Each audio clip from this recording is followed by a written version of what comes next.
මම චෙෆ් සුජිත් ආරියරත්න අද ඔයාලට එකතු වෙන්නේ රසායන YouTube channel එකත් එක්ක. අද ඔයාලට මම හදන්න කියලා දෙනවා රසම රස මූස්ලි එකක් කොහොමද හදාගන්නේ කියලා. ඔව් අපි එහෙනම් මූස්ලි එක හදන්න පටන් ගමු. අපිට ඉස්සෙල්ලාම අවශ්‍ය වෙනවා oats.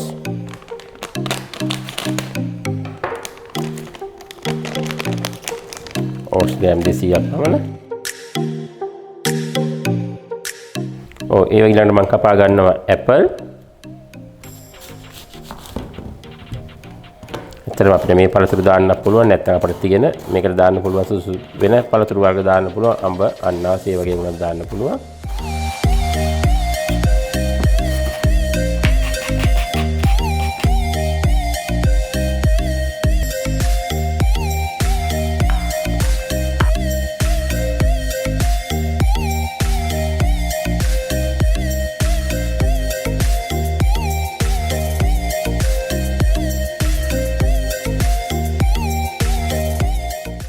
දැන් oats එකට මම දාලා තියෙනවා apple ඒ වගේම grapes දාලා තියෙනවා strawberry දාලා තියෙනවා ඊළඟට තවත් පෝෂක ගුණ වැඩි කරගන්න මම එකතු කර ගන්නවා කජු රට කජු දාන්න පුළුවන් නැත්නම් අපේ cashew nut දාන්න පුළුවන් walnut දාන්න පුළුවන් almond nut දාන්න පුළුවන් ඕන nuts වර්ගයක් දාන්න පුළුවන් ඒ වගේම වියලි මිදි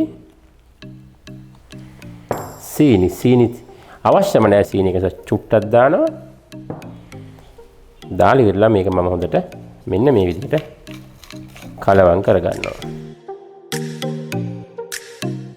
කලවම් කරගෙන ඉවර වෙලා ඊට පස්සේ මම එකතු කරගන්න මේකට fresh milk.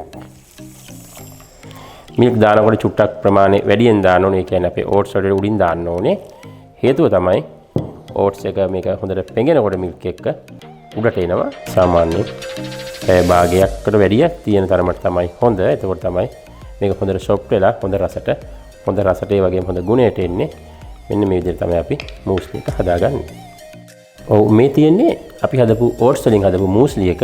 මේක ඇත්තටම පිටරටට බොහොම ජනප්‍රිය වගේම අපේ රටේ දැන් නම් බොහොම ජනප්‍රිය ගොඩක් කට්ටිය මේක කනවා. ඇත්තටම හේතුව තමයි මේක හදාගන්න ලේසි. ඒ වගේම ඉස්කෝලේ ළමයෙකුට මේක දෙන්න පුළුවන්. බය වෙන්න දෙයක් නැහැ. මේකට ඇත්තටම අපි දැන් මේ කිරි දැම්ම, පළතුරු දැම්ම, oats දැම්ම. ඉතින් මේක ඇත්තටම සම්පූර්ණ උදෑසන ආහාර වේලක්. ඊට අමතරව මම මේක අපිට ලස්සන කරගන්න තව ස්ට්‍රෝබෙරි කෑල්ලක් එකතු කරගන්නවා. මෙන්න මෙහෙම සරස ගත්තට පස්සේ කැම රුචියත් වැඩ කරනවා පෝෂණයත් වෙනුත් ඇත්තටම ඉහළයි.